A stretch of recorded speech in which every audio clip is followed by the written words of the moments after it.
apakah riya itu ada tingkatannya, orang awam, orang berilmu dan sebagainya? Ikhlas tingkatan orang ilmu dengan orang awam. Mana sebenarnya yang nak ilmu je tidak nak ikhlas, malah riya dengan ilmu. Karena persoalan ikhlas, memang untuk ikhlas butuh ilmu, tetapi di saat ada ilmu belum tentu ikhlas.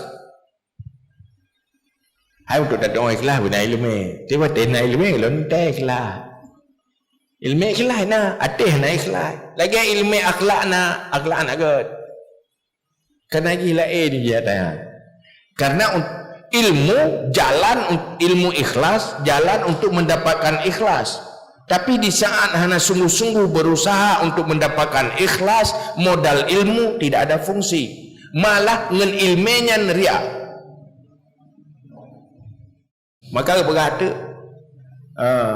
sombong orang alim dengan ilmu, sombong orang abid dengan ibadat. Apabila hana hati yang tawadung, ria orang alim dengan ilmu, ria orang abid dengan ibadat, apabila hati tidak memiliki keikhlasan. Jadi menan pengertian ni, siapa yang ikhlas, siapa yang sungguh-sungguh mengkhususkan ibadat hanya untuk Allah.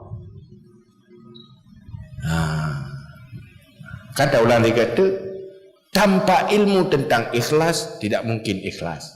Punya ilmu tentang ikhlas belum tentu ikhlas.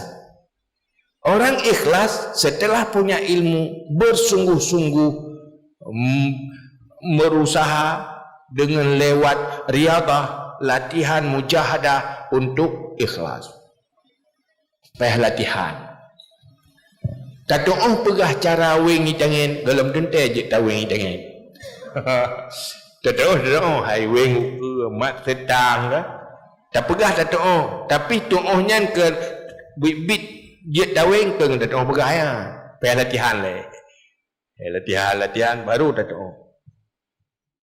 Menanti ikhlas.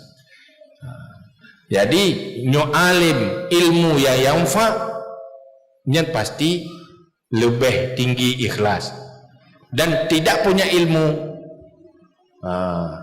mungkin hanya kemungkinan ikhlas.